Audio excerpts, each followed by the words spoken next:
Hey everyone, for this Rogue Thursday, we're diving straight into what I consider to be the strongest toolbox deck in the current standard format, and that is Ho-oh Armarouge. And trust me, this deck is an incredible toolbox deck that has answers to pretty much most of the meta decks out there. Now, in this video, I'll break down the full list, the core strategy, and show you some ranked matches that I played so you can see just how to pilot the deck and how powerful this deck truly is. Now, and here's the list that I've been testing. The game plan is very strong. You use a bunch of powerful EX Pokemon, and you use Armarouge to power them up so they can attack and take out the key Pokemon on your opponent's side. Now, the core cards are Armarouge. With its Fire Off ability, we power up our attackers in one turn, and to go along with that, we actually need a way of accelerating the energy, which is Ethan's Ho-oh. Its Golden Flame ability accelerates fire energy onto the board for our Armarouge to actually move. And of course, we also have to talk about the actual attackers, which we have Chi-Yu, which isn't a EX, but is in here for the Goldango matchup. We have Roaring Moon as our dark type for Guardy. We have Clefairy as our answer to Raging Bolt and Dragapult. And then we have Durant for both Grimmsnarl and Zoroark, and then we have Reshiram EX for a general finisher when we need it. Now, and together, these give the deck an edge against pretty much every meta deck out there. And I also want to highlight a tech that I'm running too, which, as you can see, is that Roaring Moon, because it helps against Gardevoir and other high HP attackers with its first attack, allowing you to one-shot pretty much anything. You can swap it out for Munkidori EX or any other attacker of a different type that you could want. I just chose to run Roaring Moon because I think it's the better of the dark type attackers to be able to one-shot what I needed to do. Now, and these little choices can really matter in a tournament setting, so go with what you feel will give you the best chance of winning.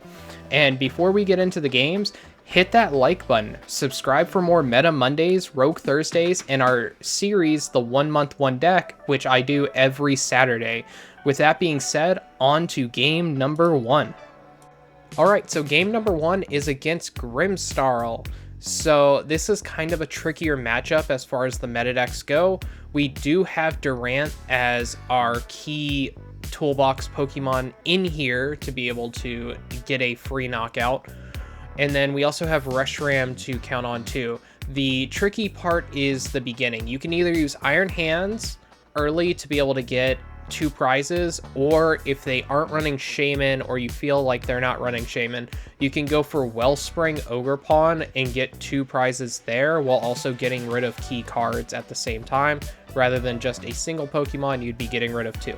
But most of the Grimmsnarl lists are running Shaman, so I highly recommend going the Iron Hands route instead. It also doesn't have a ability and 230 HP, so they can't realistically one-shot it unless they're moving damage around with Munkidoris. Here, our opponent is getting fully set up. Our hand is looking really nice as well. And all we need is just to find some more energy. We do have Ultra Balls to be able to find both the Armarouge and the Mew EX to go along with it, so we can see 3 more cards other than just our draw. And here they kind of make a mistake. Instead of TM Evoing, they actually just attack and retreat lock us, which we're completely fine with. That's why we threw the Iron Hands in the active, is to play around that retreat lock. So here we are just getting everything set up. I'm debating about throwing it on the Iron Hands just right now, but in case I don't get an energy, I'd rather throw it on the Latias. And then here we actually get 1 energy, but we didn't get any really good supporter. We were hoping to find either Iono or Research would be amazing, but instead we only found 1 energy, so we will still be attacking with this Iron Hands, getting a knockout. It does 60 damage when it gets knocked out. We take our first prize, which is a Iono. The Clefairy we don't really want to play. It's very much just a danger. It's a free 2 prizes for our opponent, and here they are just getting everything set up. So the fact that they didn't TM Evo last turn means that they're not going into a Grimmsnarl this turn. So it's going to be much more difficult for them to actually get their game plan set up. They do use that Ultra Ball to get a Frost Blast down to start doing damage. And we actually top deck a boss's orders, which is huge here. So we can boss here. That does bring up the Morgrem, and then we just take out a knockout on the Morgrem, forcing them to have to get a rare candy in order to be able to attack with a Grimmsnarl this turn. We do have to worry a little bit about that Frostlass and the Monkey Dory back there, because once they do get another Dark Energy, they can throw it on that Monkey Dory and they can start moving damage around. And that's when Grimmsnarl decks can actually be really dangerous, because they'll just focus down whatever they can actually one-shot with a Grimmsnarl when they do get it on the field. We top deck into a Earthen Vessel, which is huge here because we actually get 2 more energy on our Ethan's Ho-Oh, and then we also have that third fire that we already had from our prizes to be able to put on our Iron Hands. That way we can actually take 2 prizes this turn for knocking out that Impidimp, and we also get to safely keep 2 more energy in case they do knock out the Iron Hands because of how weak it is. Now, our opponent right here has no access to a Grimmsnarl this turn, so we are sitting pretty, and the fact that we have a fully built up Iron Hands means this game is over. This is a good way of like showing like Iron Hands actually does win that matchup. So here's game number 2, and I decided to bench the Squawkabilly and the active. I could have done the Iron Bundle instead, and it would have been a 1 prize liability instead of a 2 prizer, which could have been better. But here I'm just thinking I want to go through as many cards as possible, and we already see a Duskull and a Dreepy, so I am just going to research there, and we find a Wellspring, so we are going to put the Legacy Energy down on it. We have the Ho-Oh to get 2 energy down, and then I misclick right there. I meant to click on the Wellspring, but I clicked on the Iron Bundle instead. So the whole thing here is like you want to attack with the Wellspring and retreat lock that Ursaluna, because if you do that, then they have no way of like getting down a Latios plus a Badoo, and then they could retreat and then Itchy Pollen you, so that way then you don't have access to a Armarouge if you draw into Ultra Balls like what we do. So we wanted to retreat lock them there, but luckily they didn't have the Badoo, and here we are just going to put another energy down on this Ho-Oh. We are going to throw up that Wellspring. We are planning on taking a knockout here, so that's why we are doing the Iron Bundle. And I'm deciding what to get rid of. I don't want to get rid of the Roaring Moon, but we already have a Night Stretcher, so we're fine with that. And then this is when I realize this is the one bad thing about this deck. We run 2 copies of Armarouge, and we really need to see one.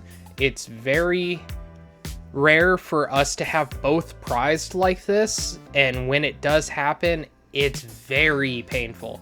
So here we go, we do find, or we have the research, so we can do that, and we are able to just manually attach.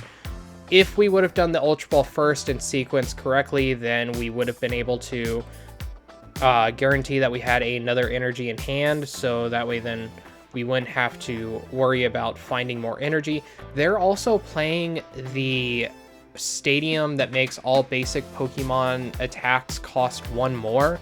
That's a really good tech into our deck and into like Terapagos, which is really popular right now, played by a lot of the more top players in the world right now is the Terapagos list, so it's understandable that they're starting to run this in their decks. I was not expecting it, and that now makes our Torrential Pump cost 4 instead of 3, so we really need to find our stadium ourselves as well. So here we do get a prize, they get a prize, we're both down to 5 prize cards remaining. We get a Boss's Orders, which is okay, but the fact that they were popping their Dusknoir and stuff like that right now means pretty much that they did have the Iono, which they did. So here we have to debate if we want to set up another Charcadet. We know that we need it to win the game, but at the same time, we're in such a bad position that just saw blocking for like another turn or 2, hoping that we get either our stadium or another energy could be really good. We do have the Earthen Vessels, so that's kind of what we're going to play into. And then we just got to hope that they don't get multiple Dragapults down, because we really want to take out at least 2 Pokemon on the following turn if we are able to Torrential Pump, just to get 2 more prizes and get us a little bit closer. Other than that, we also want to set up a Reshiram if we can. We know that in the whole time of us setting all of this up, it is going to be really difficult for us, and they're most likely going to take 4 prizes by that time, leaving them at only 1 prize remaining. So we are going to really need that Reshiram in order to one-shot a Dragapult. Now then, they are just setting up for like a game turn in the next like 2 or 3 turns, because they did get back that Duskull. So here with the Night Stretcher, they actually get back the Dusknoir, and at this point they are really set up to just win the game. So they also have the Dragapult, they put that down. All they have to do is just find a energy to attack with and a way of getting this Howlucha out of the active. So we do get the energy. I'm debating about attaching it to the Mew, because we do have the Nest Ball, so we could just Nest Ball for the Clefairy, and then we have a way of doing that. We could have just Nest Balled for Clefairy right now, but we didn't want to leave it open for them to just Dusknoir and then KO it with the 60 damage that they move around with the Dragapult. So that's the reason why we didn't play it right away. They can just KO the Mew, which is why I said that they were setting up for it. They find the Turo, they are able to get the Howlucha out, but they don't have another energy, it seems, so they're only going to be doing 70 damage, but we are still in a very bad position. They find another Luminous Energy, they put it on the bear, so that way then they can attack with that pretty soon. And here we still are just top decking nothing that we need.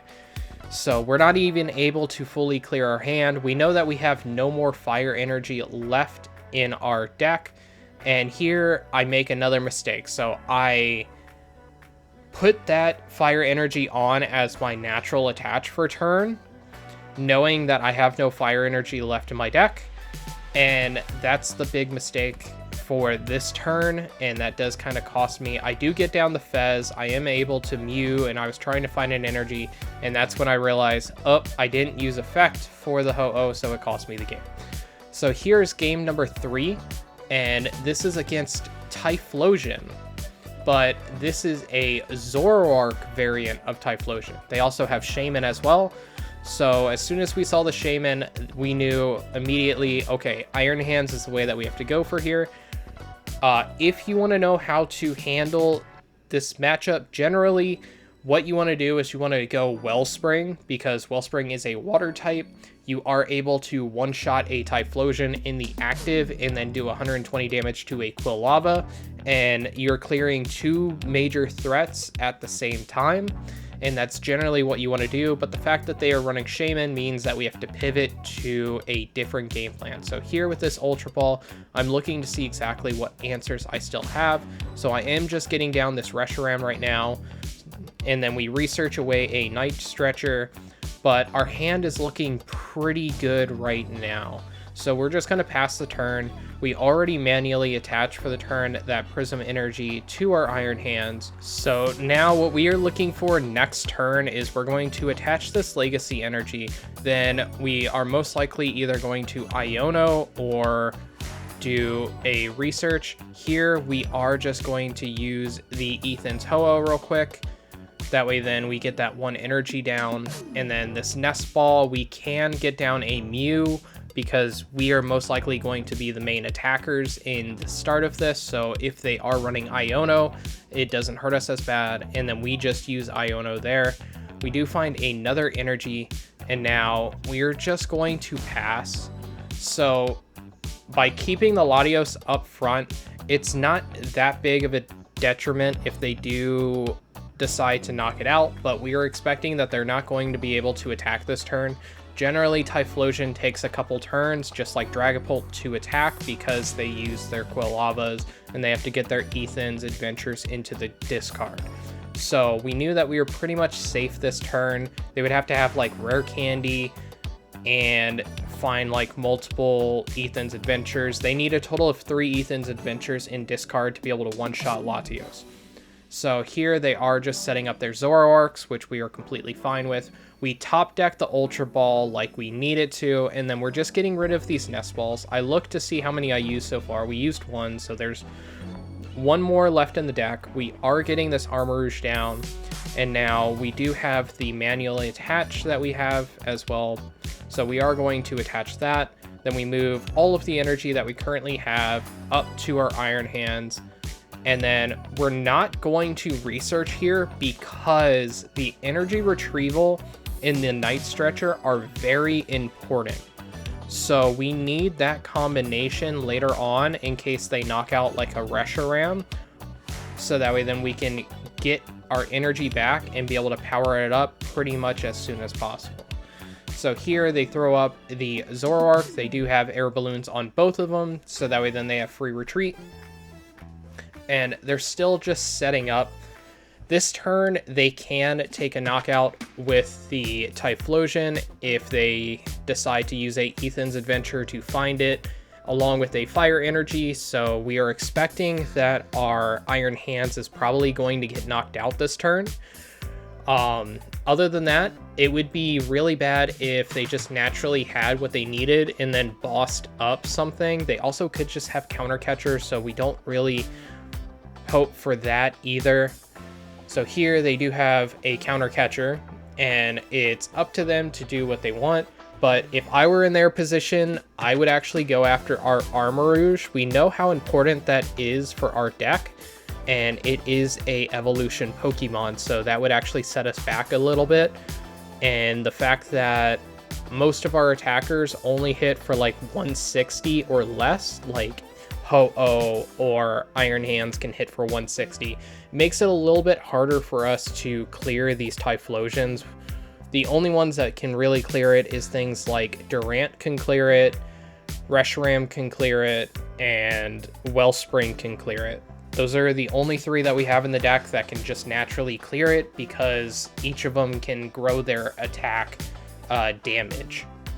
So here we are just going to use the Reshiram. We move the Legacy over specifically because if they are going to take another knockout and they knock out this Reshiram, we would rather them only take a single prize, meaning that they have to knock out 2 more EXs to win the game, or a EX plus our Armarouge to win the game. Basically guaranteeing that we have at least 1 more turn of trying to win. Now, and for their turn, they are going to start off with this Artisan, getting down a Cyndaquil, and we know that pretty much they're not going to have another attack unless they're running Rare Candy as well, and then they would have to have Rare Candy plus a Fire Energy and the Typhlosion. Then they would be able to attack, knock out this Reshiram, and we would be in a little bit of a worse position. The other thing that they could probably do is they could do another Counter Catcher or a Boss's Orders and try to lock something up into the active, making it cost a little bit more energy in order to be able to attack, which means that we'd actually have to use this energy retrieval in our hand, which we're holding on to finish the game. So they play down a Quilava here. We see that they're pretty much just setting up for a knockout next turn by them giving a Shaman up here as sacrifice. That kind of just signifies that. They do use their final Ethan's Adventure as well to set up everything. They get a Cyndaquil and 2 Fire Energy, so they can just naturally attach for the turn there. And then they do use this Ultra Ball, and they find another Victini, just trying to thin out their deck a little bit. So our game plan to finish the game is we know that we need 3 prizes. Here we are just going to use our Armarouge real quick. We're going to move the 1 Fire from our Ethan's Ho-Oh up to Reshiram, and then we can boss up the Quilava, so that way then we can actually knock that out, forcing them to have to take 2 more turns before they can take a knockout, making it a little bit harder for them and giving us some more turns of setting up ourselves, because we need to find some more energy and find a couple more things. We also put down that Charcadet solely in case they decide to boss up the Armarouge and then knock it out to try to stop us from moving our energy around. So here they do have a boss. They put up the Iron Hands instead. And at this point, we know that we're not going to be able to one-shot anything next turn because it costs too much energy in order to get this Iron Hands powered up. We do have the Energy Retrieval, but that would be taking all of the energy that the Iron Hands has, the one prism, and then both of the energy that we'd be getting back in order to do so. So then we would still be able to attack, but we wouldn't be able to do enough damage with the Reshiram to knock out the Zoroark right now either. We do have this Iron Bundle, which we can use in case any of our things get knocked out. So what we are going to do instead is we're just going to power up this Iron Hands' first attack. We're going to put the Legacy up and then put one of the fire from the Ho-oh up. The reason why we're doing this is, again, we're trying to force them to have to knock out our active and only take a single prize rather than take two, making it so that way then we get another turn of being able to go for game. Here they do get the Typhlosion down. They also get a Quilava down too, so we know that we would maybe have to fight another Typhlosion. So they're setting up really well. They have the boss, so they are going to knock out the Reshiram here. And we are fine with that. That's why we were holding on to the Night Stretcher, is in case the Reshiram gets knocked out or the Armarouge gets knocked out. So here we do have everything set up. There is a potential line for going for game next turn. And here they are using the Night Stretcher, just getting back the Typhlosion for next turn as well. They do take out the knockout on our Reshiram. So at this point, they only need 2 prizes. Another boss will win them the game. We do get the Reshiram back. And here we're just going so fast. What we should have done, and this is a misplay right here, but what we should have done is, we know that we have the Iron Bundle in hand. We should have played the Iron Bundle first at the start of our turn, used its effect. If I was in their shoes, I would give up the healthy Zoroark up to the front, to the active. At that point, we Night Stretcher, you get the Reshiram back, and you can just go for game right there because you'd be taking both prizes. Instead, we open ourselves up to lose the game if they have boss's orders here, because we already knew that they had the Typhlosion. So here they actually use Iono. They're trying to find a counter catcher most likely, or they're just trying to set something up. I'm not entirely sure, but at this point we have a couple different ways of winning. We know that they're knocking out this Reshiram, but because it has the Legacy Energy, they only take 1 prize, so they don't get game right now. And what we're looking for is either Durant or a means of going for game by just naturally attacking. So here we're going to look through our deck. We're going to see exactly what we have. We do have that Iron Bundle still. This is when I realized that I made a mistake last turn. So we are going to get that down now. We do have the Durant in the deck, so we are just going to use the Iron Bundle. Then we're going to play down all of the cards in our hand, and then we get to see 3 more, and we actually top deck the Durant. So that's perfect. So here we actually take out all of the cards in their deck, and we can research, we find the fire energy that we need. So we actually win in 2 different ways here. We win by decking them out, and we win by just attacking for game. Does a whopping 540 damage. So you could have won in either way. So overall, Ho-oh Armarouge is an incredible toolbox deck and a great rogue call right now. It does really well in most matchups, and the only matchup that you really have to watch out for is Joltik Box. Now, if you're looking for a deck that's both fun and competitive, I highly recommend this one and definitely say that you should try this deck. Now, if you enjoyed the breakdown, hit that like button, subscribe for more Meta Mondays, Rogue Thursdays, and our 1 month, 1 deck series every Saturday.